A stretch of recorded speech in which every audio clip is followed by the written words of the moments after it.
Whenever a floorboard creaked in Richard's house, I could see his left eyelid twitch. 78 years in this world have taught me to notice the little things. I try to walk more quietly, but the years have taken their toll. The knees aren't the same, and the gait isn't easy anymore. This morning, when I went down to the kitchen, my son was already sitting there with a cup of coffee and a newspaper. He didn't raise his head, only his shoulders tense, giving away his irritation. "Good morning, Richard," I said, heading for the coffee maker. He mumbled something in response, keeping his eyes on the paper. His wife, Marion, standing at the stove, turned and gave me her trademark smile, the one that never reaches her eyes. "Kermit, we told you breakfast was at 7. It's almost 8 now. The scrambled eggs are cold." I looked at the clock. 7:35. Time always works against me in this house. "I'm sorry, Marion. I'll cook something myself." "And make a mess in my kitchen?" She shook her head. "Just eat what you've got. And don't forget to take your pills today. You left them on the table yesterday. I put them away in your room." My room. A tiny bedroom at the end of the hallway. Richard's former office that had been turned into a place for an old man. I nodded gratefully and sat down at the desk. Richard turned the page of the newspaper with a noise like he was trying to create a wind that could blow me back upstairs. This is what my morning looks like in Williamstown, the small town where I've lived all my life. First with my parents, then with Elizabeth, my wife, and now. Now I live in my son's house, the house I helped him buy by selling my own. "Are you picking Dean up from college today?" I asked, trying to make conversation. Richard finally put the paper down and looked at me as if I'd asked if he was going to rob a bank. "It's Wednesday, Dad. Dean's coming in on Friday as usual. I was talking about it last night at dinner. I remembered dinner last night, or rather, I tried to remember." At the table, Richard and Marion were discussing bills, work, neighbors, anything but addressing me. I sat there like a piece of furniture they'd forgotten to take into the attic. "Of course, I'm sorry. I just got confused." Marion set a plate of scrambled eggs in front of me. The yolk had already hardened and the bacon had turned into crispy coals. "I don't know why you're asking," she said, wiping her hands on her apron. "You don't leave the house to meet him anyway." It was a reproach. Ever since I suffered a mild pneumonia last winter, they've been using my health as an excuse to keep me inside the four walls. "You shouldn't go out in this weather, Daddy." "It's too hot outside for you, Daddy." "You might fall and break your hip, Daddy." Caring wrapped in barbed wire. After breakfast, I went up to my room. Through the window, I could see the backyard. A neatly trimmed lawn, garden furniture, a barbecue that is only used when guests come over. I used to have my own garden. It was small, but it was mine. I grew tomatoes and zucchini. Elizabeth had roses. In particularly good years, we'd harvest so much we'd give it away to the neighbors. Here I can't even plant parsley without Marion's permission. I pulled an old photo album from the nightstand. The worn leather cover, the pages yellowed with time. Here was Elizabeth and me on our wedding day, she in a simple white dress, me in a suit I'd borrowed from my brother. Here's little Richard holding his first bicycle. Here's the three of us on a picnic by the lake. I'm trying to remember when things changed. When my son started looking at me as a burden instead of a father. Maybe it was when Elizabeth died. 6 years ago, cancer took her in 3 months. I was alone in our small house that suddenly became too big for one person. Richard and Marion visited me on Sundays, always in a hurry to get away. And then an idea came up. "Dad, you and Mom always said you wanted to help us buy a bigger house," Richard told me one day. "We found a great one, but we don't have enough for a down payment." I looked around. The house Elizabeth and I had bought after 30 years of working in a factory. Not luxurious, but cozy. Ours. "I could give you money," I said. "Actually," Richard cleared his throat, "we were thinking of something else. You could sell this house. It's too big for you alone, and it's expensive to maintain. We'd take you in. We'd have plenty of room." I remember how long I was silent then. Elizabeth said to me before she died, "Don't sell the house, Kermit. It's all you'll have left." But there was something in my son's voice that I hadn't heard in years, a need for me. "We're going to be one family, Dad," he added. Dean would benefit from spending more time with Grandpa. Dean, my grandson, the only person who actually gets excited to see me. At 17, he's more like me than Richard ever was. I sold the house. The money went toward a down payment on Richard and Marion's new house, a 3-story, 4-bedroom house in a good neighborhood. I even became a co-borrower on the mortgage because Richard didn't have a good credit history. I thought it would bring us closer together. I was wrong. A knock on the door snapped me out of my memories. Marion peeked inside without even waiting for an answer. "Kermit, I'm going to the store. Do you need anything?" "No, thanks." "All right then. Don't forget to take your meds. And please don't touch the thermostat. Last time you adjusted it, the heat bill was huge." She left without closing the door. Small thing, but telling. In this house, I don't even have a right to a closed door. I walked over to the window. The day was clear, sunny. On days like this, Elizabeth and I often went to the park. She liked to feed the ducks, even though the sign forbade it. "Rules are made for sensible people, Kermit, not happy people," she used to say, tossing breadcrumbs into the pond. Richard's voice came from downstairs, talking on the phone. "Yes, of course." "No, I realize the payment is late. The money will be there next week when Dad's pension comes through. No, we won't have any more problems like this. Here it is. My pension. The final nail in the coffin of my dignity. Every month I give most of my pension to pay the mortgage, a house I feel like an intruder in." Richard and Marion both work, he as a manager at an electronics store, she as a receptionist at a dental clinic. They're not poor, but somehow my pension has become an integral part of their budget. The first time Richard asked for money was a month after I moved in. "Dad, we have an unforeseen expense.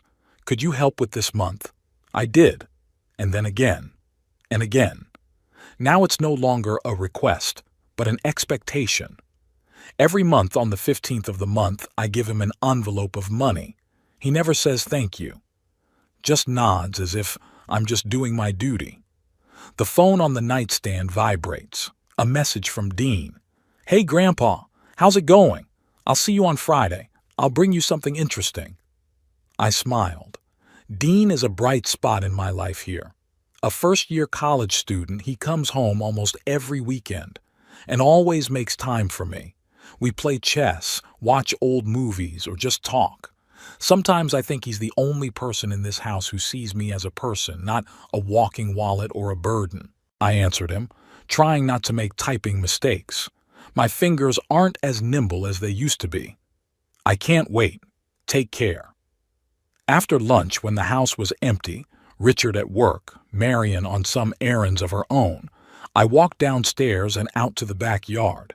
The sun was warming the old bones and I closed my eyes, exposing my face to its rays.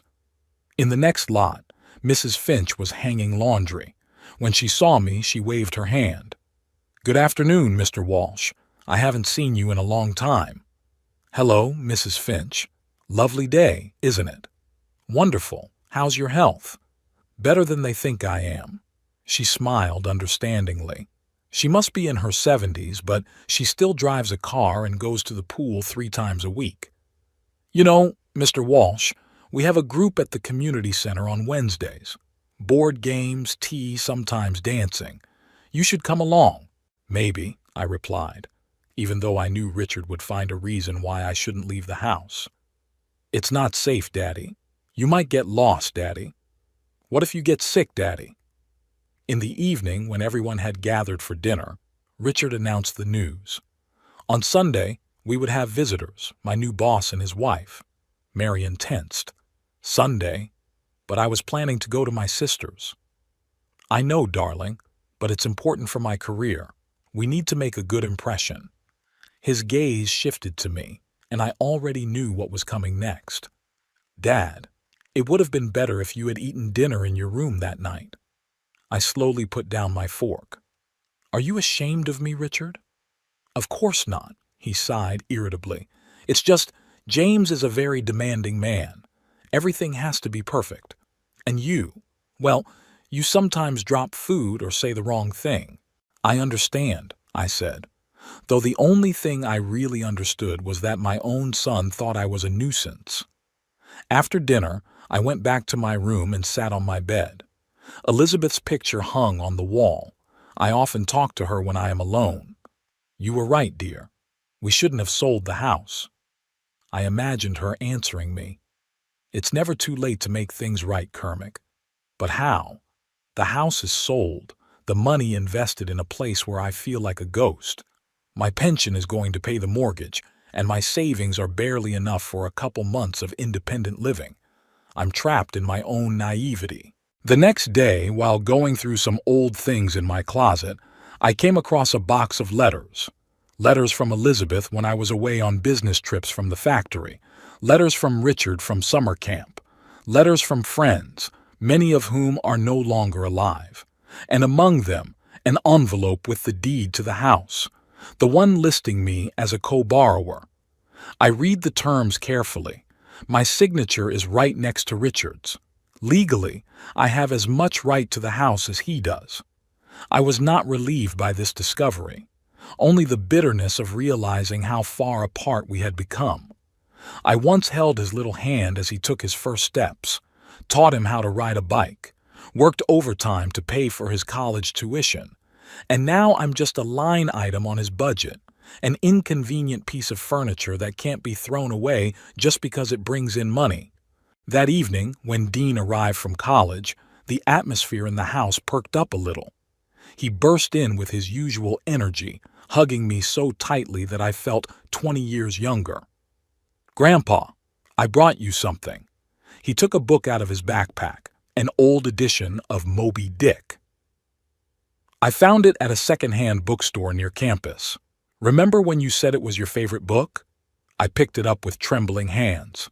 Hardcover, gold embossing, pages with a slight yellowish tint. Dean, this is, wonderful. Thank you. Hey, is that a book? Richard came into the room, took one look at my gift. Dean, why do you waste money on stuff like this? Dad has plenty of books he doesn't even read. This is a special edition, Dad, Dean replied with a touch of irritation in his voice. And Grandpa likes to read. Sure, Richard shrugged. Just don't forget to show me your grades for the semester. We're paying a lot of money for your education. When he left, Dean rolled his eyes. I'm sorry, Grandpa. Is he always like this? Not always, I answered, even though it was a lie. Your father's just, worried about the future. We spent the evening playing chess. Dean talked about college, about his friends, about the history professor who talked so monotonously that half the group fell asleep. I listened, laughed, and for a brief moment I felt needed, important, alive. But when Dean drifted off to sleep, reality returned. I sat in my little room, looking at the paperwork I'd found during the day. Co-borrower. The word was spinning around in my head like a broken record. I remembered the bank teller explaining what it meant. You're both responsible for the payments, Mr. Walsh. If one of you stops paying, the other will have to cover the full amount. I didn't pay much attention to it at the time. Of course I would help my son. Isn't that what families are for? But what if I turned the situation around? What if I stopped paying? The thought came suddenly, like a lightning strike. I felt a strange excitement. For the first time in a long time, I saw a way to regain control of my life.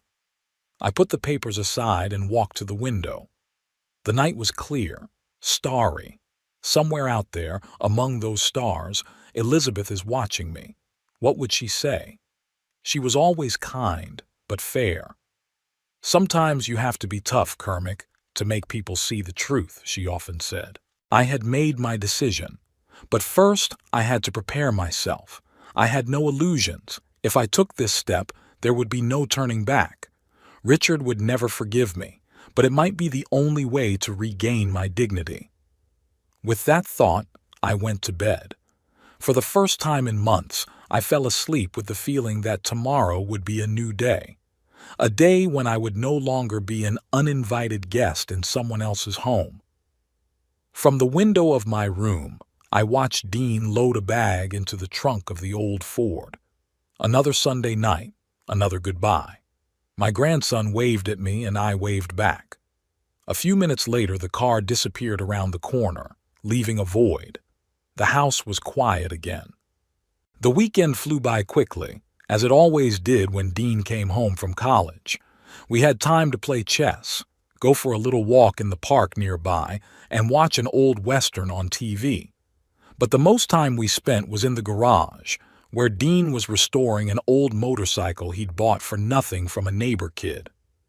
"Can you believe it, Grandpa? I just need one part and this beauty will start," Dean said, lovingly stroking the worn gas tank. A crankshaft from a pre-war Indian Scout is rare, but I found one on an online auction site. "How much for it?" I asked, imagining my grandson riding a restored bike on the road. $250. Dean scratched the back of his head. "It's a little pricey, but this model was only 2 years old. We'll have to wait until the next scholarship." I could see the disappointment in his eyes. Dean never asked for money. He's not that kind of guy. Studying engineering, working part-time on campus, living modestly. And I wanted to give him a gift. The next day, when Richard and Marion went to work, I pulled out the stashed bank card.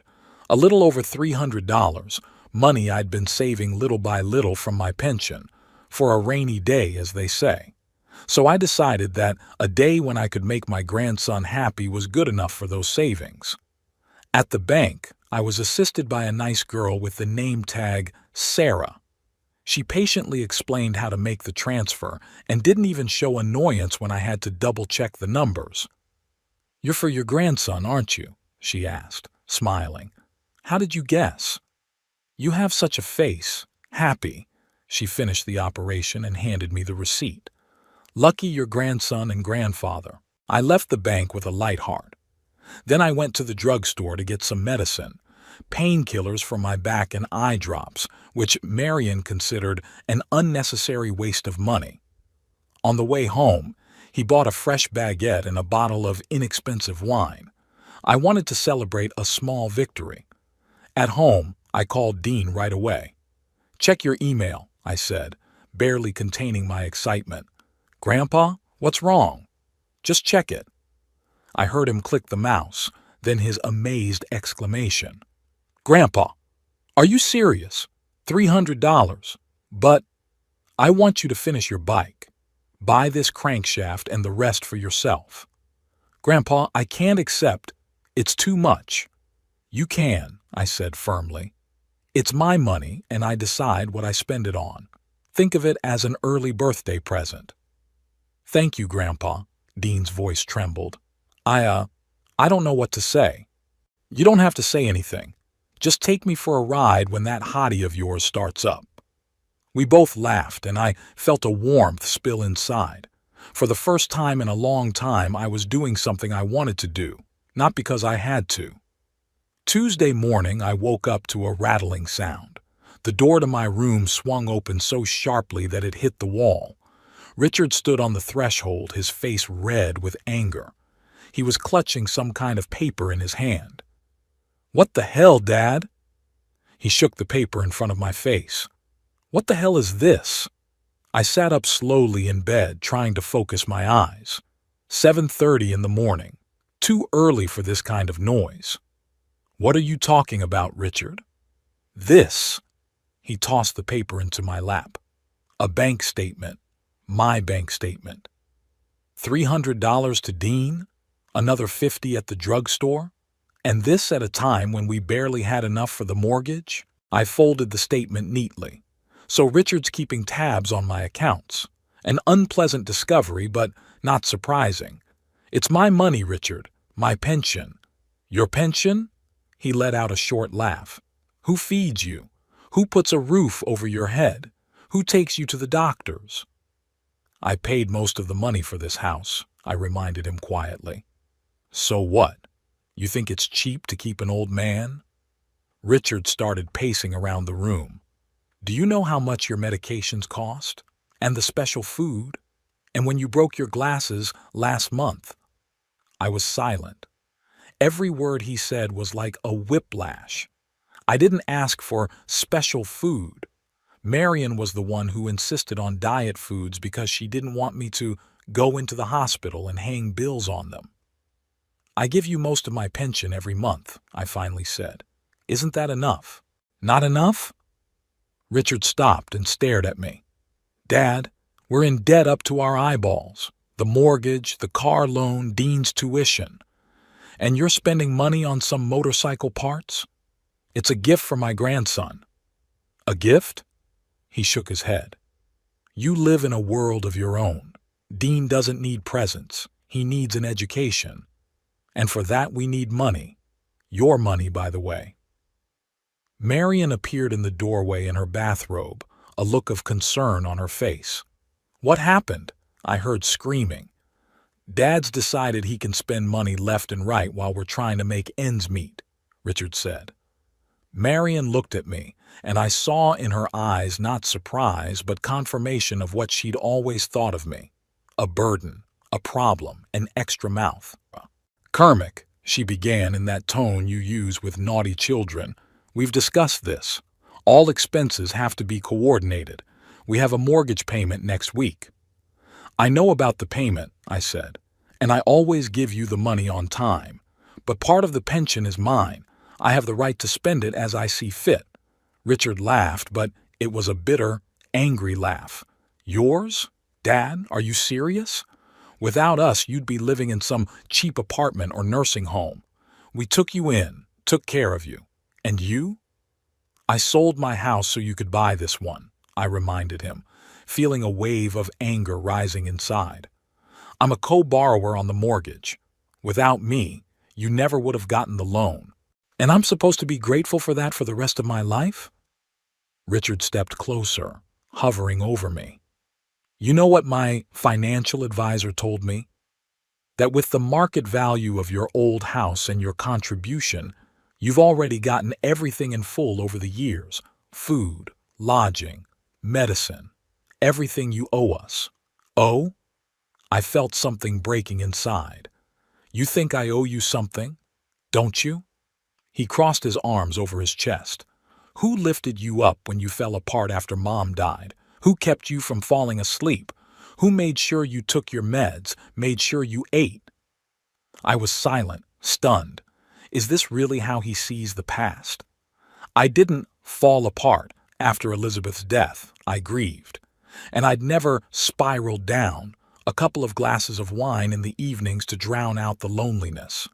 Yes, the first few months were hard, but I got through it. By myself. Until Richard convinced me to sell the house. I appreciate your concern, I said quietly. But that doesn't mean I have to give you my entire pension. Really? Richard leaned over, his face a few centimeters from mine. Where are you going to live on the remaining $100 a month? What will you eat? Who's going to drive you to the doctor? I'll find a way. Oh, really? He straightened up and shook his head. You know what, Dad? I'm done. Either you give me your entire pension, every dime, or you pack your bags and get out. We'll see how you do on your own. Richard, Marion exclaimed, but there was more surprise than disagreement in her voice. I looked at my son and didn't recognize him. When had that smiling boy who loved fishing and superhero comics turned into this cold, calculating man? Are you serious? I asked. Absolutely. His eyes were hard as stone.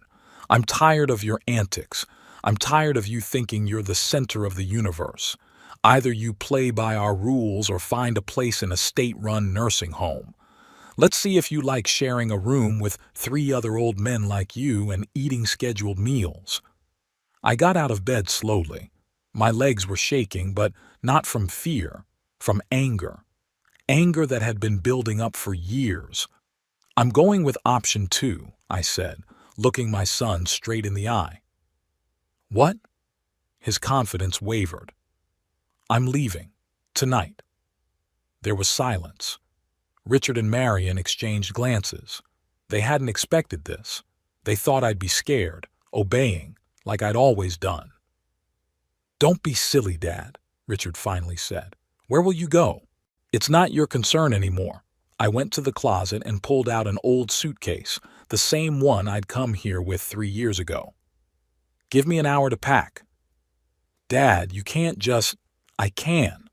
I looked at him with a hardness I hadn't expected from myself. "You gave me a choice. I did. Now get out of my room." Richard opened his mouth to say something, but instead he just turned and walked out, dragging Marion with him. I sat down on the bed, suddenly feeling weak. What am I doing? Where am I going to go? I have some money in my account, but it won't last long. Friends? Many are already dead, others have moved in with their children or into nursing homes. My eyes fell on Elizabeth's picture on the nightstand, her smile, so warm, so alive. I remembered our last serious conversation when she already knew she was leaving.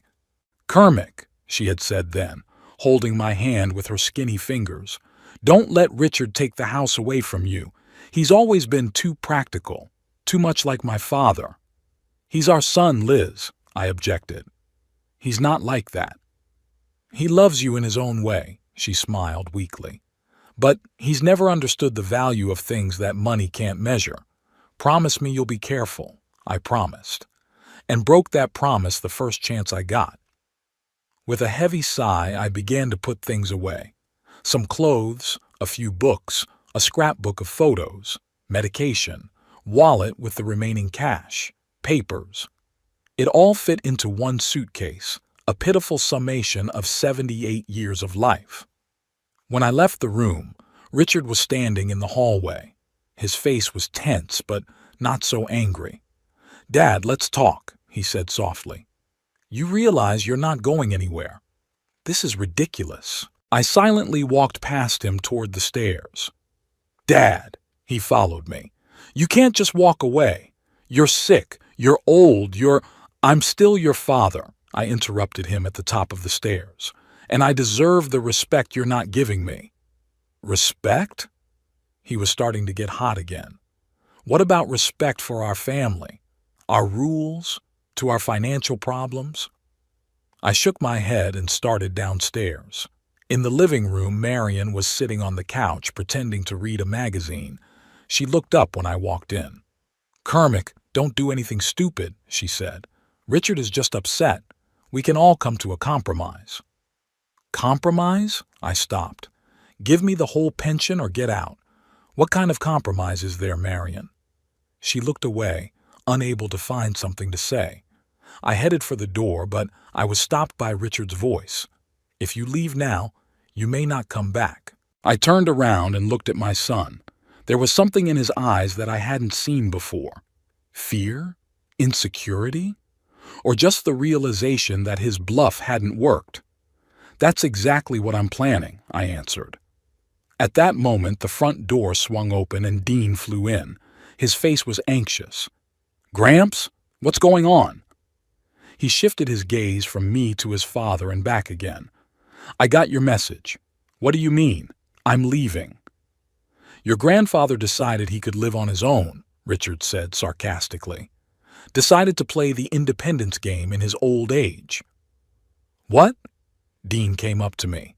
"Grandpa, where are you going?" I put my hand on my grandson's shoulder. "I can't stay here anymore, Dean. Your father made it clear that I'm not welcome in this house." "Dad, what have you done?" Dean turned to his father, accusation in his voice. "Don't you dare talk to me like that," Richard cut him off. "This is between me and your grandfather. Stay out of adult business." "Grandfather, please." Dean looked at me again. "Stay. We'll work this out. I can drop out of college, get a job." "No," I said firmly. "You're going to go to school. That's out of the question." "But where will you go?" I thought about it. Up to this point, I hadn't had a clear plan. But now, looking into my grandson's worried eyes, I realized I couldn't just go nowhere. "I have a friend," I said. "Floyd Janandy. We work together at the plant. He lives not far from here." "Floyd?" Richard frowned. "That old drunk from the machine shop?" "He's not a drunk," I said calmly. "And he's my friend, the only one left." Dean hugged me tightly. "I'll visit you, Grandpa. Every week." "No, you won't," Richard intervened. "As long as you live under my roof and I pay your tuition, you'll do as I say." "Then I'll move out," Dean answered simply, not letting go of me. "Get a part-time job, live on campus." "And lose your scholarship?" Richard shook his head. "Don't be ridiculous." I pulled away from my grandson and looked him in the eye. "Your father's right, Dean. You need to study. It's important. And I'll be fine." "You promise?" "I promise." I gave him another hug, then picked up my suitcase and headed for the door. As I stepped out onto the porch, I turned around one last time. Dean was standing in the doorway, his face contorted with pain. The figures of Richard and Marion loomed behind him, blurred like ghosts. "I'll call you," I said to my grandson and started down the stairs. Each step was difficult, not because of my aching joints, but because of the weight on my heart. I walked down the street where I knew every house, every tree. Cars were passing by. People were going about their business. No one paid attention to the old man with the suitcase. I was invisible to them, as in fact I was invisible to my own son all these years. But the strange thing was that with every step I took away from Richard's house, I felt my shoulders slump. It was as if the invisible weight I'd been carrying for years was getting lighter.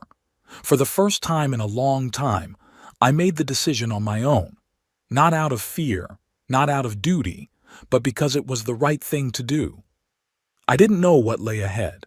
I didn't know if Floyd would take me in, if I'd have enough money, what would happen in a month or two. But I knew one thing. I would no longer live in a house where I was disrespected, where my dignity is trampled into the dirt, where my pension is valued more than I am. Elizabeth always said, "It's never too late to start over, Kermit. It's never too late to remember who you are." And so I walked the streets of Williamstown, a 78-year-old man with arthritis and an old suitcase, and felt a forgotten feeling stirring inside. Not despair, not fear, not bitterness. Determination. Floyd Janandy's auto shop was located on the outskirts of Williamstown, in an industrial area that had once been bustling with life, but now most of the buildings were vacant. The sign, Janandy and Sons, had long since faded, and the sons were long gone. One had moved to California, the other had died in a car accident 15 years ago. All that was left was Floyd himself, a stubborn 72-year-old Lebanese donkey who refused to retire despite arthritis and 2 heart attacks. I stood in front of the iron gate, feeling the suitcase pulling my hand away. Inside the workshop, music was blaring, the old rock and roll we listened to when we were young. Through the ajar door we could see the lower half of the car, lifted up on a hoist and feet in soiled overalls. "Floyd!" I called out, stepping inside. The music faded, and a stocky man with a mop of gray hair and a thick beard stained with machine oil rolled out from under the car. "Kermit?" He squinted his eyes at me. "What the hell are you doing here? And what's this?" He nodded at the suitcase. "I need a place to stay," I said without preamble. "Just for a couple days until I could find something more permanent." Floyd wiped his hands with a rag, studying me with an attentive gaze. We'd known each other for almost 50 years, working at the steel mill together, going fishing together, getting drunk together after hard shifts. He was at my wedding. I was at his wife's funeral. That kind of friendship doesn't require much explanation. "Did your son kick you out?" he asked bluntly. I nodded, seeing no point in lying. "Well," Floyd tossed a rag on the workbench. "Let's go upstairs. I've got a couch and some whiskey. I think you need both right now." Above the workshop was a small apartment, 2 rooms, a kitchen and a bathroom, a bachelor pad, a little run down but clean. Floyd set my suitcase by the couch and pulled a bottle of Jack Daniels and 2 glasses from the cabinet. "Tell me about it," he said, pouring 2 fingers. I drank, feeling the whiskey burn my throat, and began my story. About selling the house to help Richard, about the monthly payments from my pension, about the growing tension and neglect, about the gift to Dean and the last fight. Floyd listened in silence, occasionally refilling my glasses. When I finished, he shook his head. "You always were too soft, Kermit. I told you back then, don't sell the house. Don't trust that little trickster." "He's my son," I sighed. "So?" Floyd snorted. "My Raymond is my son too, but that doesn't stop him from being an asshole. He hasn't called in 6 years, can you believe it? 6 years. And then he shows up and asks for money for a new business. Did you give it to him?" "Of course not," he laughed. "I told him to go to hell. And you know what? He found the money elsewhere, and now he has his own construction company in San Diego. Sometimes kids need a kick in the pants, not a helping hand." I smiled weakly. Floyd had always been straightforward. Maybe that's why we were friends. He'd say things I was afraid to even think. "So what now?" he asked. "What's your plan?" "A plan?" I shrugged. "Find a place I can afford. Maybe a part-time job." "At your age, with your back?" Floyd shook his head. "No, man, you need another plan. You need to teach that ungrateful puppy a lesson." "What kind of lesson?" I asked tiredly. "He's already made up his mind. To him, I'm just an expense that's suddenly not paying off." Floyd leaned forward, a sly gleam in his eyes. "You said you were a co-borrower on the mortgage, right?" I nodded. "And the money for the payments comes out of your account, automatically?" "Yes, every month on the 15th of the month." Floyd smiled broadly, showing a gold tooth. "Then you have leverage, my friend. Big leverage." I looked at him blankly. "What are you talking about?" "You can cancel that payment," he said, like it was the most obvious thing in the world. "Just go to the bank and say, 'I don't want to pay for a house I don't respect anymore.'" I wondered. The thought wasn't a new one. It had flashed across my mind back when I'd found the deeds to the house, but it was one thing to think it and another thing to do it. "I don't know, Floyd. It's a big step." "Isn't kicking your old dad out on the street a big step?" He shook his head. "Kermit, sometimes you gotta be tough. You've been giving and giving all your life, and this is how you've been repaid. Maybe it's time you reminded your son that without you, he wouldn't have a roof over his head." I looked out the window. The sun was setting, coloring the sky orange. Somewhere out there, a few blocks away, Richard was probably celebrating his victory. He thought he'd gotten rid of a burden, but kept access to my pension. "You're right," I finally said. "Time to teach him a lesson." Floyd clapped me on the shoulder. "That's my friend. Now let's get some dinner. I've got some great chops and potatoes. It's not as good as your Elizabeth's, but it's better than the diet crap your sister-in-law fed you." I slept on Floyd's couch that night, but for the first time in a long time I felt at peace. It was as if the weight I'd been carrying for years was starting to lift off my shoulders. In the morning, we had breakfast of scrambled eggs and bacon, real bacon, not the skimmed strips Marion called healthy breakfast. "So," Floyd said, pouring the coffee, "what's the plan of action?" "First we need to go to the bank," I answered, feeling an unusual resolve. "Cancel the automatic payment." "Right," Floyd nodded. "And then?" "Then," I thought, "I need to find a place to live, something I can afford for the rest of my pension." "Don't worry about that," Floyd said. "You can live here as long as you need to. Frankly, I'm glad to have the company. I'm tired of talking to wrenches. I can't abuse your hospitality." "Nonsense," he waved his hand. "Besides, you could help me in the shop. It's not a big deal. Taking clients, taking notes. I've never been much for paperwork." The offer was tempting. A little extra income, a roof over your head, and most importantly, a sense of usefulness. Not to be a burden, but to be a partner. "Thank you, Floyd. I'd love to." It's settled. He slammed the table. Now get dressed. We'll go to the bank and then I'll show you the shop. You'll love it. I've got a '57 Chevy there. It's a real beauty. The First National Williamstown Bank was in the center of town in an old brick building with columns. It was cool and quiet inside. The young woman behind the counter directed us to a manager named Brian, a thin man with a neat beard and thin-rimmed glasses. "What can I do for you, Mr. Walsh?" he asked, looking over my paperwork. "I want to cancel my automatic mortgage payment," I said bluntly. Brian raised his eyebrows. "May I ask why? Is there some kind of problem with the loan servicing?" "No," I shook my head. "It's just a change of circumstances. I don't live in this house anymore." "I understand," he nodded. "But you're still a co-borrower on the loan. That means you are jointly and severally liable for the payments." "I know," I replied, "but I don't have to make them from my account, do I?" Brian thought for a moment. "Technically, no. The bank cares about the fact of timely payment, not the source of funds. But I have to warn you, if the payments are late, it will affect your credit history too." "I understand the risk," I nodded. "In that case," Brian pulled out a form, "we need to fill out an application to cancel the automatic payment.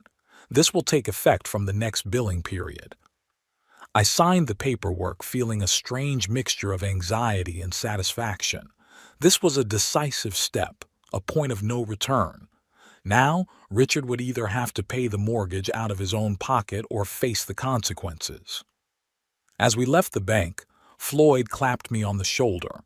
"Well, that's the first step. How does it feel?" "Weird," I admitted. "Like I'd done something wrong, but right at the same time." "It's called standing up for yourself," Floyd grinned. "It's unusual, isn't it?" I smiled weakly. It's really unaccustomed. All my life I'd tried to be good. A good son, a good husband, a good father, avoiding conflict, compromising, giving in. And that's what it led to, my own son kicking me out the door when I became unfavorable. "You know," I said, Elizabeth warned me, said Richard was too practical, too calculating. "She was a smart woman," Floyd nodded. "I wish you'd listened to her then." "Too bad," I agreed. We headed toward Floyd's pickup, but then my phone vibrated. A message from Dean. "Gramps, where are you? I need to talk to you. It's urgent." I showed the message to Floyd. "Grandson," I explained. "He wants to meet." "So meet," Floyd shrugged. "I can wait." I texted Dean that I'd be at the park in 20 minutes. It wasn't far from the bank, a small park with a fountain and benches, where we sometimes walked when he came for the weekend. Dean was already waiting when I arrived. He was sitting on a bench, tapping his foot nervously on the ground.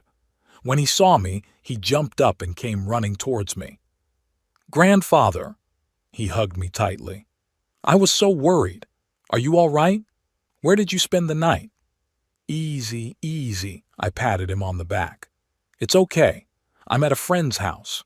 I have a roof over my head and food." We sat down on a bench. Dean looked tired, like he'd been up all night. "Dad said you left on your own," he began. "That you made a scene over the money." "No wonder," I sighed. "Your father was always good at turning facts in his favor." "I knew that wasn't true," Dean shook his head. "You never made a scene." "What else did he say?" Dean looked at his hands. "He forbade me from talking to you. Said you were a traitor, that you abandoned your family in their time of need." I felt a wave of anger rising inside, but I held it back. There's no point in turning Dean against his father even more. "What do you think?" I asked. "I think it's bullshit," Dean said firmly. "I've known you your whole life. You've never betrayed anyone." I put my hand on his shoulder, feeling proud of the young man. He showed more wisdom and compassion in his 18 years than his father did in his 45. "Thank you, Dean. That means a lot to me." "So what really happened?" he asked. "Why did you leave?" I told him the truth. The whole truth, unvarnished. about how his father had demanded his entire pension, about how he threatened to kick me out, about how I chose to leave with dignity, not live like a beggar in a house I'd helped buy myself. Dean listened, and his face grew darker and darker. "I didn't know," he said quietly when I was done. "I guess something was wrong, but I didn't think it was that bad." "Your father's not a bad man, Dean," I said, though I wasn't sure I was anymore. "He's just confused. The money, the job, the mortgage, it's all weighing on him." "That's no excuse," Dean shook his head. "You're his father, my grandfather. He had no right to do that." I didn't argue. Looking at my grandson's outraged face, I suddenly realized that he was the one I'd been fighting for. The right to be not just an expense, but a human being, worthy of respect. "What are you going to do now?" Dean asked. "Move on," I answered. "Floyd had a job for me at the shop. Nothing complicated. Paperwork, phone calls. What about a house, a mortgage?" I hesitated. Should I tell him my decision? But Dean deserved to know the truth. "I canceled the automatic payment from my account," I said. "Now your dad will have to pay it himself." Dean whistled. "He's going to be furious." "No doubt," I nodded. "But that's his problem. I'm not going to sponsor a man who doesn't respect me anymore." "That's right," Dean said firmly. "I would have done the same thing." We were silent for a moment, staring at the fountain. The water shimmered in the sunlight, creating little rainbows. "Dean," I finally said, "I don't want you fighting with your father over me." "Too late," he grinned wickedly. "We already had a fight. I told him what he did was mean." "You shouldn't have." "I should have," Dean said stubbornly. "Someone should have told him the truth." I sighed. Stubbornness is a family trait. Elizabeth always said Richard and I were more alike than we were willing to admit. Maybe that trait was at its best in Dean. "He forbade me to see you," Dean continued. "Said if I talked to you, he'd stop paying my tuition." "What are you going to do?" Dean smiled, the same smile I remembered from Elizabeth when she was up to something daring. "What I'm already doing, seeing you in secret. He can't know." "Dean." "No, grandfather." He held up his hand. "It's not up for discussion. You're my family. I'm not going to leave you just because my father decided to." I felt a lump come up in my throat. All my life I'd hoped my son would grow up to be a good man, but I guess all my hope now lay in my grandson. "Thank you," I said quietly. Dean squeezed my hand. "You're welcome. Just take care of yourself, okay? And keep your phone on. I'll be texting." We talked some more, about college, about his motorcycle. The part had been ordered and would arrive soon, about plans for the summer. Then Dean looked at his watch and sighed. "I should get going. I have class in an hour and it's a long drive to campus." We hugged goodbye, and I watched him walk to his car, tall, slender, so much like the young me. There was the same determination in his gait that I had seen in the mirror once long ago, which I lost somewhere along the way. When I got back to Floyd's place, I found him rummaging around under the hood of the old Chevy. "Did you get to see your grandson?" he asked, still working. "Yeah." I sat down in the chair next to him. "His father forbade him to communicate with me." "I?" And he decided to break it. I couldn't help but smile. Floyd laughed. "Good boy. Who would he go to?" "His grandmother," I answered. "Definitely a grandmother." Floyd closed the hood and wiped his hands. "Ready to start a new life, partner?" I looked around. The garage was old, a little neglected, but it felt alive. Tools hung on the walls, rags smelling of machine oil, engines half disassembled. This was a real place, not a sterile room where I was allowed to exist on a bird's license. "Ready," I said, and for the first time in a long time I really felt it. The month flew by. Spring was gradually turning into summer, and the days were getting longer and warmer. Through the open window of the little apartment above Floyd's studio came the smell of blooming lilacs and freshly cut grass. I sat at my desk, sorting through invoices and parts orders. Over the past weeks, I'd settled into my new role as a sort of receptionist in Floyd's shop, taking calls, keeping records, dealing with customers. Nothing complicated, but it made me feel useful and gave me a little extra income. Floyd insisted I get a third of every order I handled. "You've doubled my customer flow," he'd say, waving away my objections. Before, half the calls just disappeared while I was digging under cars. It was true. After I got the shop's affairs in order, there were more customers. I set up an appointment system, kept a log of regular customers, even made a simple website with the help of Dean, who would sneak in every week. Every 15th, I received my pension, in full, without having to give most of it to Richard. It was a strange, almost forgotten feeling to be in charge of my own money.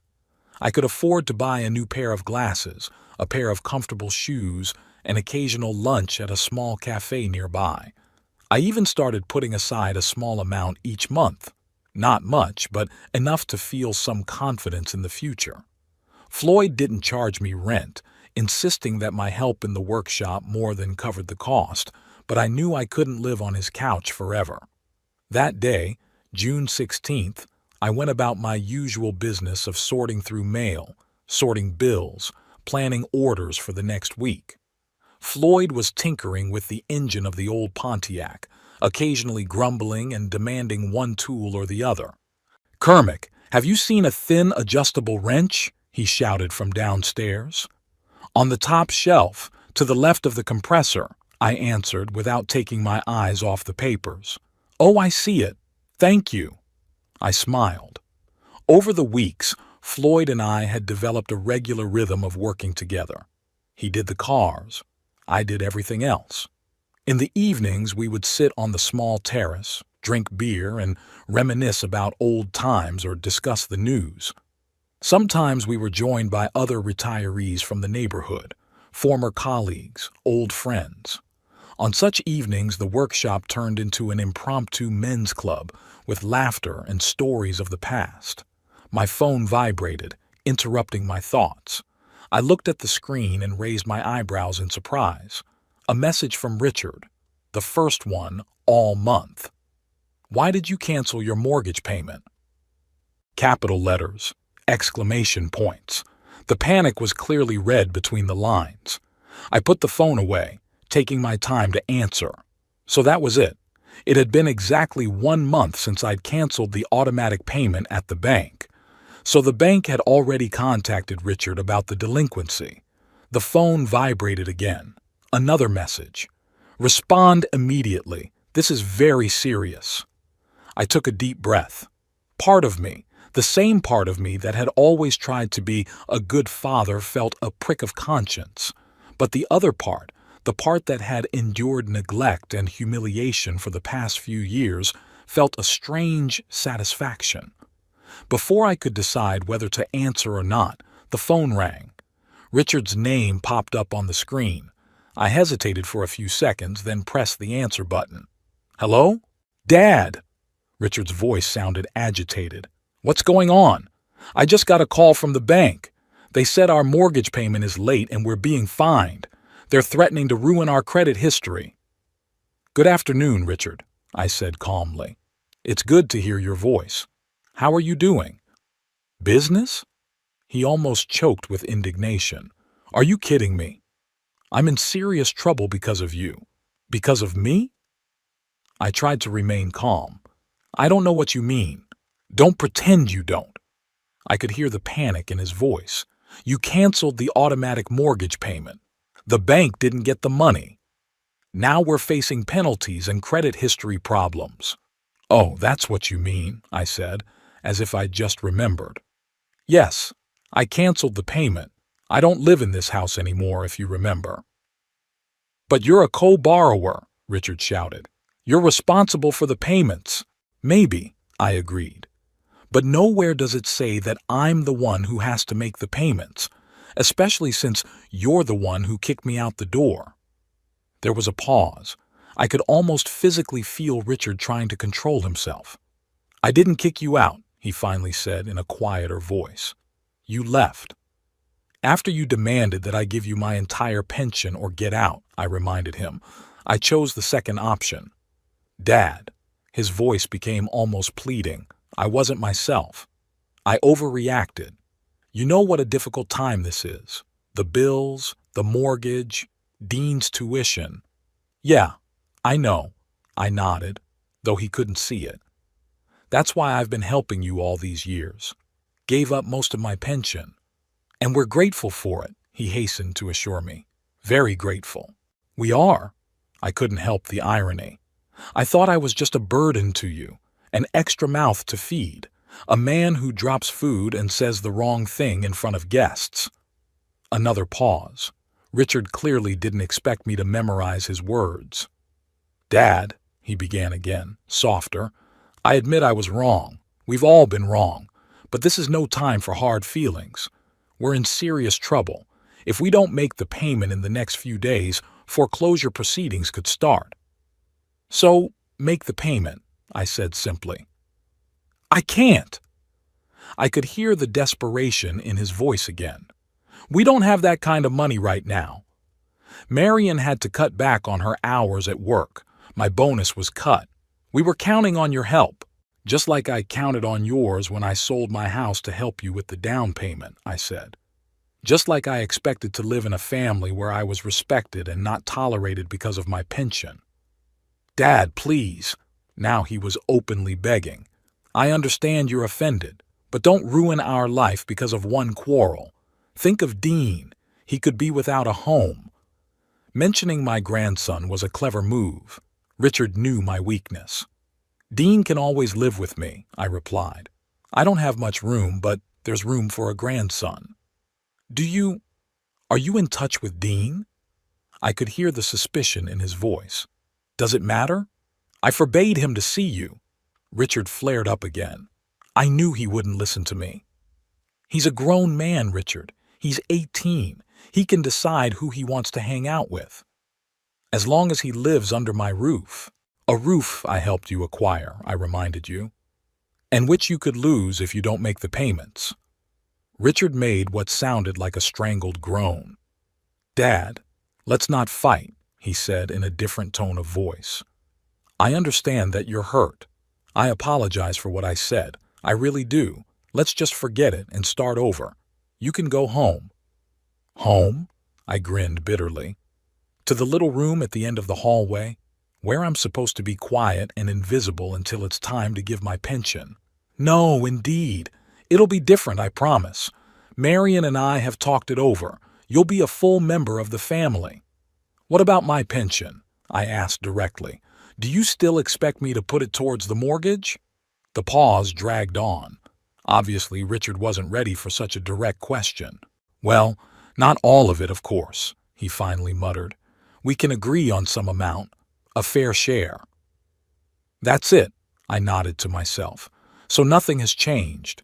You still see me only as a source of money." "That's not fair, Dad. We're a family. We're supposed to help each other." "Family?" I felt a wave of bitterness rising inside. A family doesn't kick their elders out the door when they become unprofitable. A family doesn't demand to give their last. A family doesn't shame its members in front of guests. "Dad, I was wrong." There was despair in his voice. "I admit it. What else do you want me to say?" "Nothing, Richard," I replied calmly. "I don't want to hear anything. I want you to finally understand one simple thing. I'm a human being, not an ATM. I have feelings, dignity, and the right to respect. I respect you, Dad." "No, you don't." I shook my head. "If you did, you wouldn't have called me only when you realized you wouldn't get the money for the mortgage." There was silence. I could only hear Richard's heavy breathing on the other end of the line. "What do you want?" he finally asked in a muffled voice. "What do you want?" "Nothing," I answered honestly. "I just want to live in peace, manage my money, and see my grandson whenever I want." "What about the house? The mortgage?" "That's your problem, Richard. You're a grown man. It's up to you." But you're a co-borrower. If the house is repossessed, your credit history will suffer. At my age, credit history doesn't matter so much anymore, I grinned. Besides, I'm sure you'll find a way out. You've always been resourceful. Dad, please. His voice trembled. Don't do this. Don't destroy our family. I'm not destroying the family, Richard. I just stopped letting myself be destroyed. With those words, I pressed the disconnect button. The phone rang again almost immediately, but I didn't answer it. After a minute, it went silent and then beeped, signaling a new message. You're going to regret this. I put the phone away and walked over to the window. Downstairs, Floyd had finished working on the Pontiac and was now washing his hands at the old sink.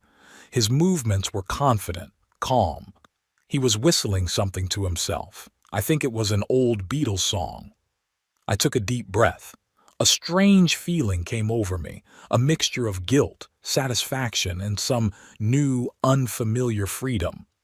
I didn't want to hurt my son, but I couldn't continue to live my life as a convenient ATM either. The phone vibrated again.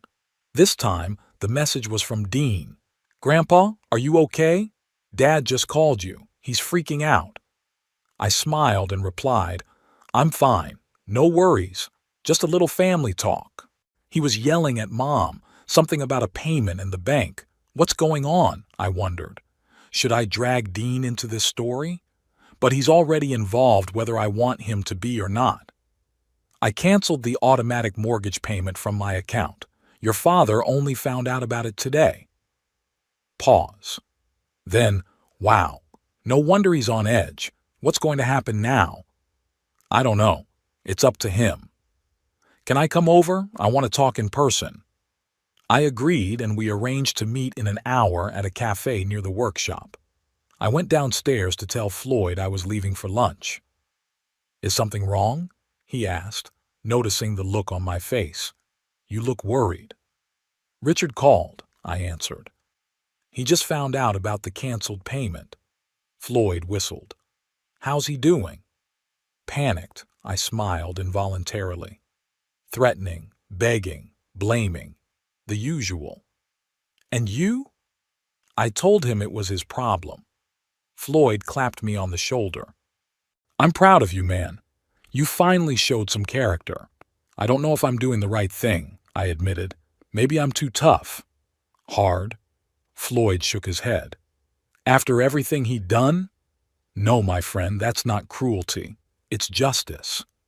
Donna's Cafe was a small, cozy place with red leather couches and black and white photos on the walls. I was sitting by the window, sipping my coffee when Dean showed up. He looked worried, his hair disheveled, his shirt untucked. Grandpa! He sat down across from me. What happened in there? My father was out of control. I told him about our conversation, trying not to sugarcoat it, but not to sugarcoat it. You see, Dean, I finished, I don't want a war. I just want to be respected. Dean twirled the salt shaker thoughtfully in his hands. You know, they do have money problems, he said finally. I heard him and Mom talking about it. Dad's bonus was cut and Mom only works 3 days a week instead of 5. The clinic is downsizing. I'm sorry to hear that, I said sincerely. But it doesn't justify what they did to me. Of course not, Dean agreed quickly. I'm not defending them. I'm just saying that the situation is really tense. And what's going on now? After my call? Dean sighed. They're fighting. Loudly. Mom blames Dad for ruining everything. Says she should have just asked you for help instead of demanding it. Dad yells that you're selfish and a traitor and that you're doing this on purpose to mess with him. I shook my head. Typical Richard, always thinking the world revolves around him. What do you think? I asked. Dean looked up at me. I think you're right, Grandpa. They treated you like an ATM machine, not a family member. That's not right. Thank you, I squeezed his hand. Your opinion is important to me. But I'm worried, he continued. If they can't find the money to make the payment, the bank might foreclose on the house. Where will we live? You can always live with me, I said. Floyd has another room upstairs. It's not much, but it's fine for a student. What about Dad and Mom? They're adults, Dean. They'll find a way out. We talked some more.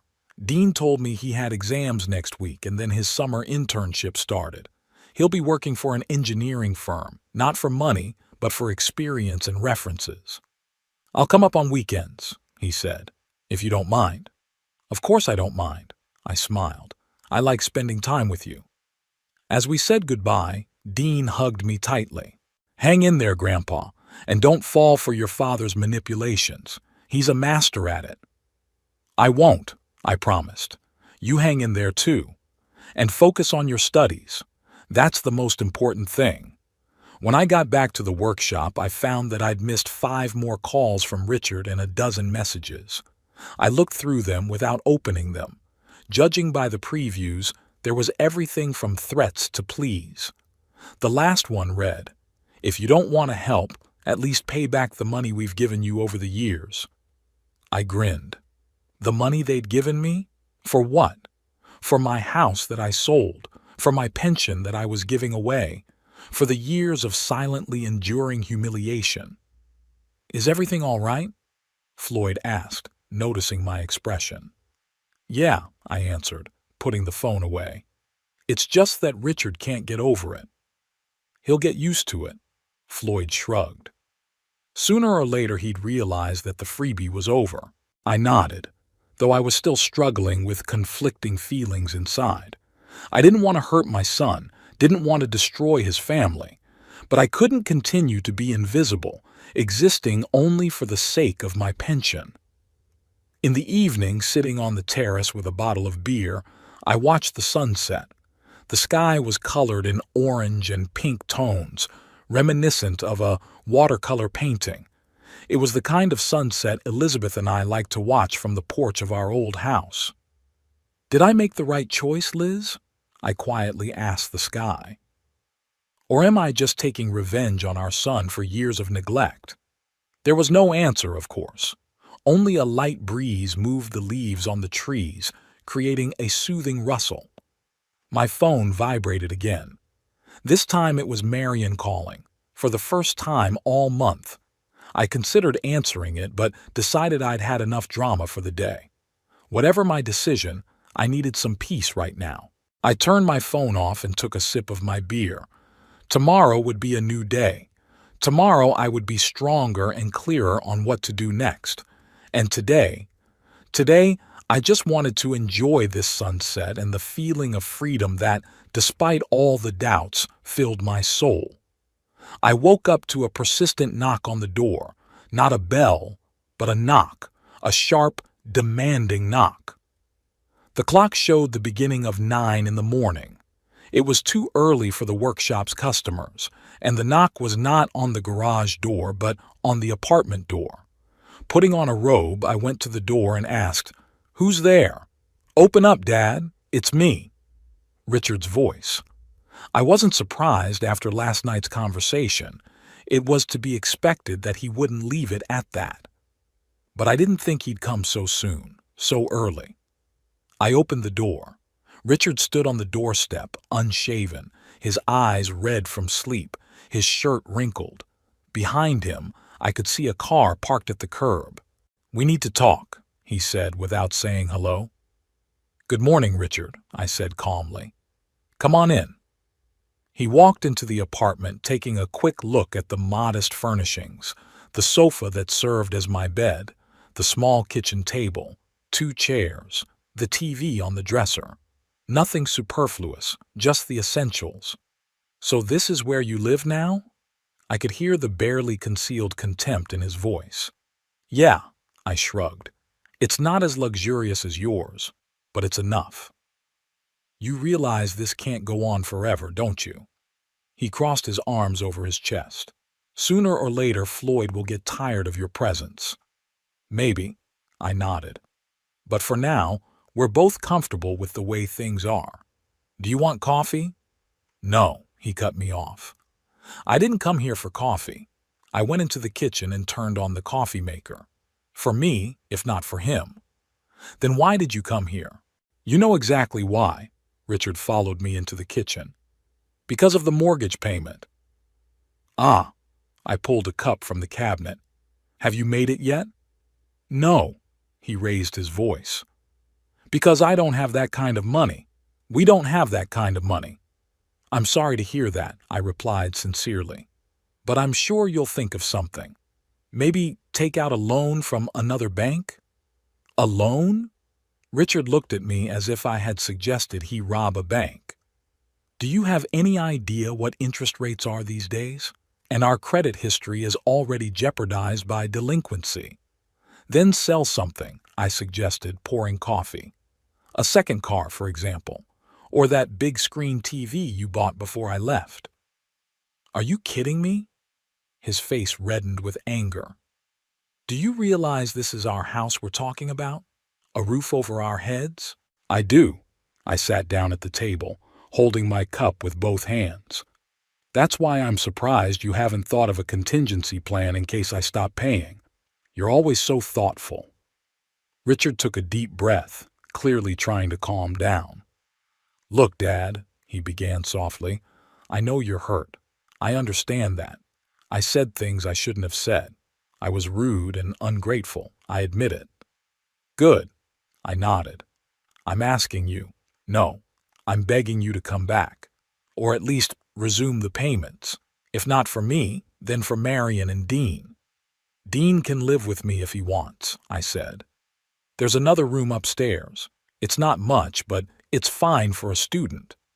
You can't take my son away from me, Richard flared up. I'm not taking anyone away, I said calmly. Dean's a grown man. He'll decide where he wants to live. Richard clenched his fists, but held back. Okay, let's say you don't want to go back. I understand that, but the payments, you could just resume the payments. I could, I agreed, but I won't. Why not?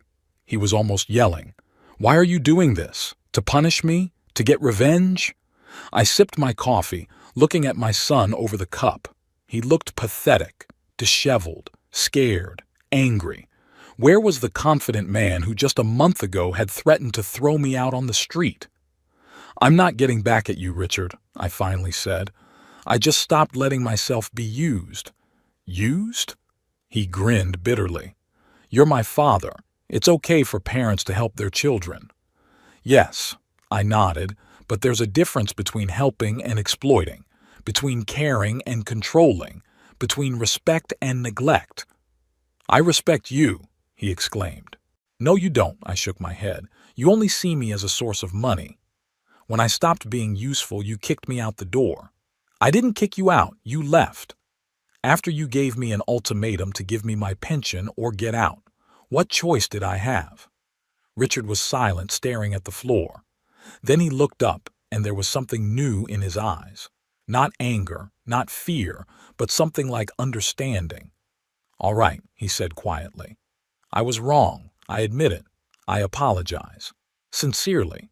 What can I do to prove it? To make it right? I've been thinking. Maybe he really is remorseful. Maybe this situation had finally made him realize how he'd been treating me all these years. You know, Richard, I began slowly, I'm not sure there's anything that can be fixed between us. Too much has been said. Too much has been done. But we're family. There was desperation in his voice. We have to stick together. I put my money into this house, I said, looking him straight in the eye, but you always made it clear that I was a stranger. Now you're on your own. He looked at me as if I had hit him. Those words, simple and true, seemed to shake him more than all the previous arguments. What do you mean by that? He whispered. What I said. I set the cup aside. I will no longer pay for a house where I am disrespected. I won't live like a hobo in a room they put me in out of favor. I'm not going to bear the neglect in silence just because you're my son. But what will happen to the house? To us? I don't know, I answered honestly. It's not my concern anymore. Richard's face suddenly changed. The understanding and remorse were gone, replaced by cold fury. You're a selfish old man, he said through gritted teeth. You always have been. All you think about is yourself. Really? I raised my eyebrows. Who's been thinking about me all these years? Who asked me what I wanted? Who was interested in my feelings, my desires? You wanted me to coddle you? He snorted contemptuously. You're 78, not 5. See? I smiled sadly. You don't even know what I'm talking about. To you, respect and care is coddling. That's not how it works, Richard. Not in a healthy relationship.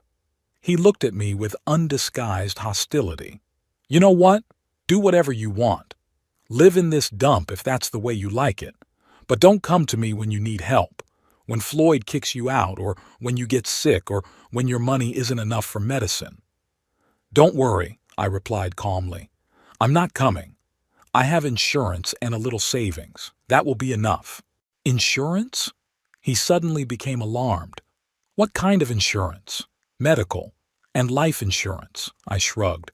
It's not a lot of money, but it's enough for a funeral. You won't have to spend any money. What about savings? A familiar, calculating glint flashed in his eyes.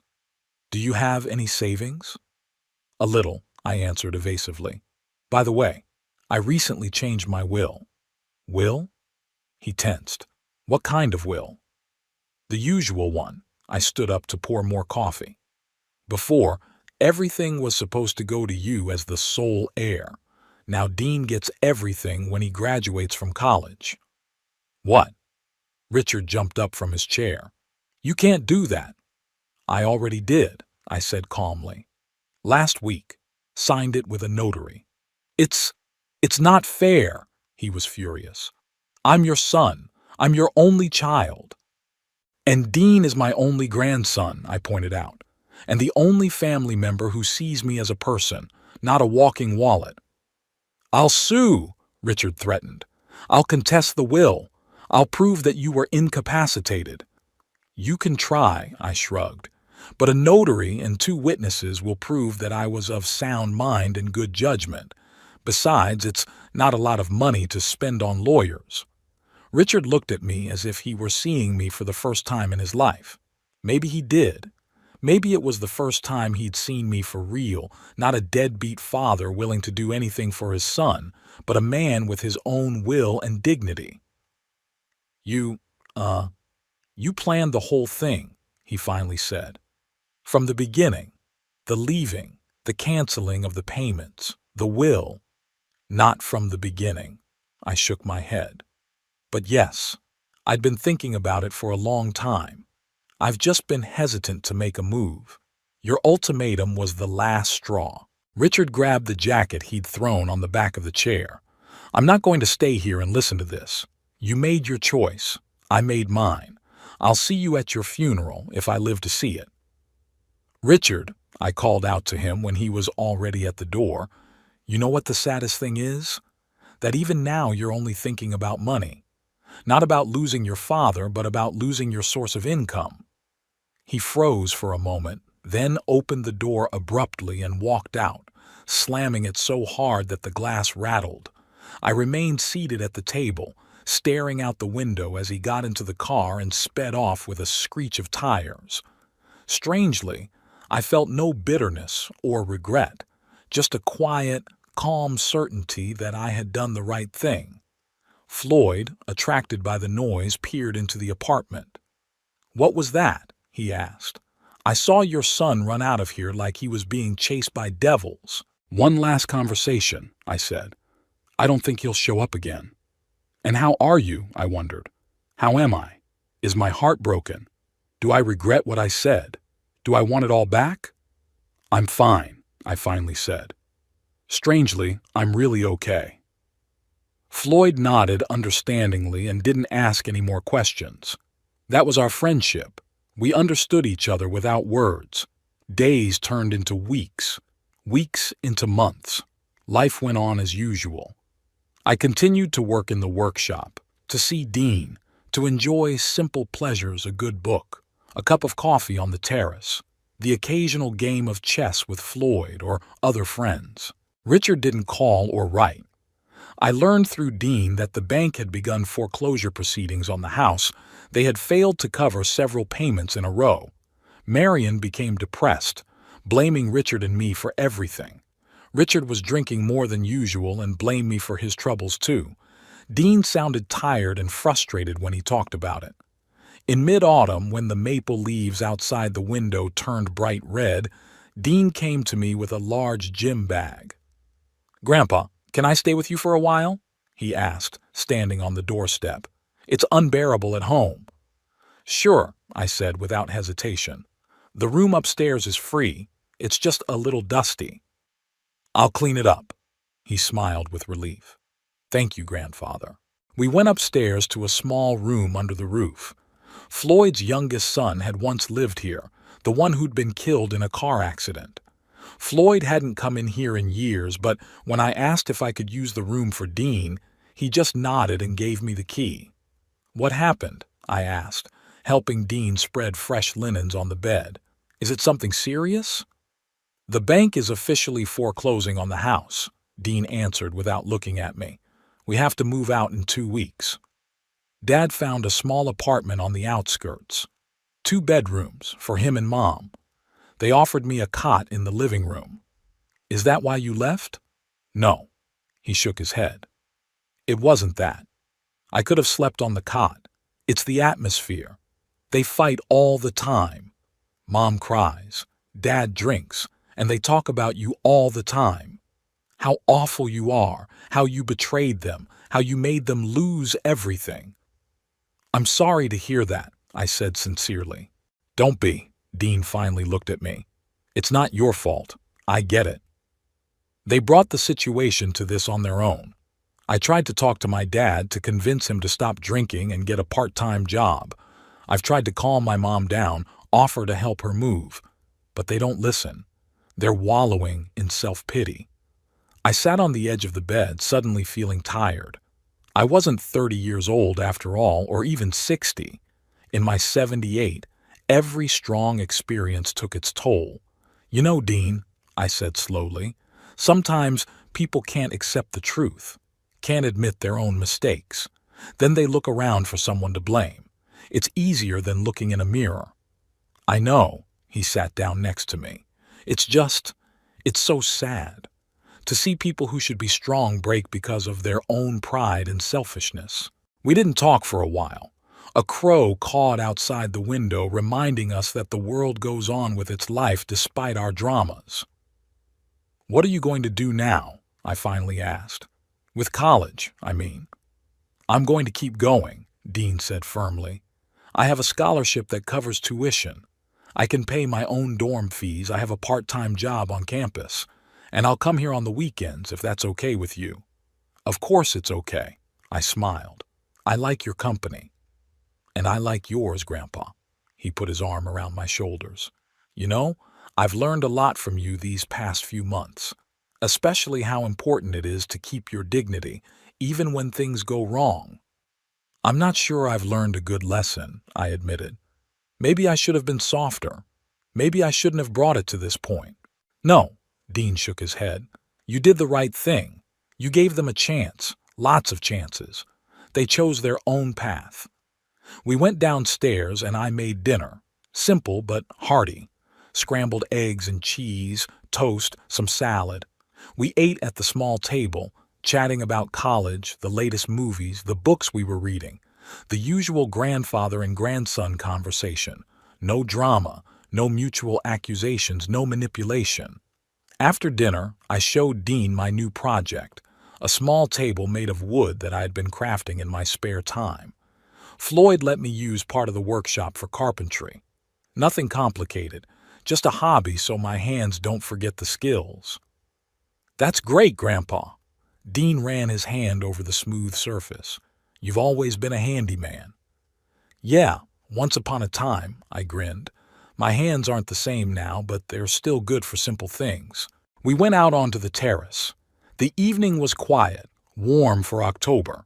The air smelled of fallen leaves and light smoke. Someone in the neighborhood was burning a fire.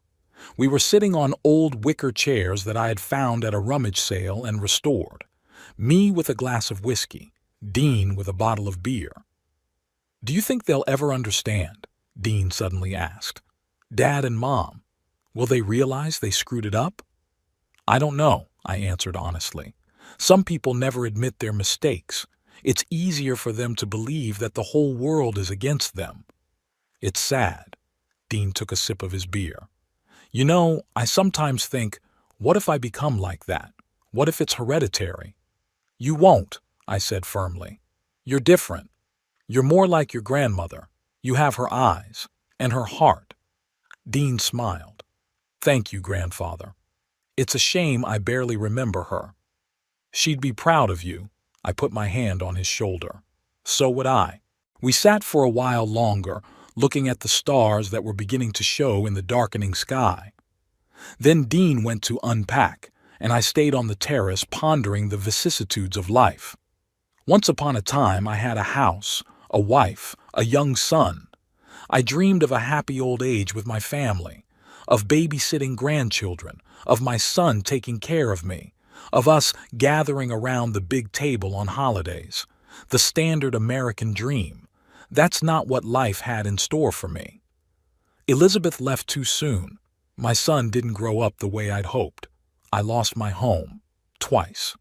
And here I am, at 78, living above a machine shop, working as an administrator, and my grandson has run away from his parents to live with me. Not the kind of ending I had envisioned, but in a strange way I felt happy, or at least peaceful. I had a roof over my head, a job that was fulfilling, friends who respected me, and a grandson who loved me just for being me. Not too bad for an old man who a month ago was just a walking wallet. By the time Dean returned to the terrace, I was dozing off in the chair. He touched my shoulder softly. "Grandpa, let's go inside. It's getting chilly." I opened my eyes and smiled at him. "You know, Dean," I said, getting up, "I'm glad you're here." "Me too, Grandpa." He helped me up. "Me too." We walked into the house and I closed the door behind us.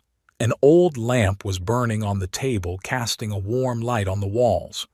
There were muffled sounds coming from the workshop downstairs. Floyd was still working, humming something to himself. Ordinary sounds. An ordinary evening. But it was a special evening for me, because I finally realized one simple truth. Family isn't necessarily those you're related to by blood. Family is about people who see you as a human being, who respect your dignity, who value you not for what you can give, but for who you are. And by that definition, I had a family after all. Small, unfamiliar, but real. And that was enough.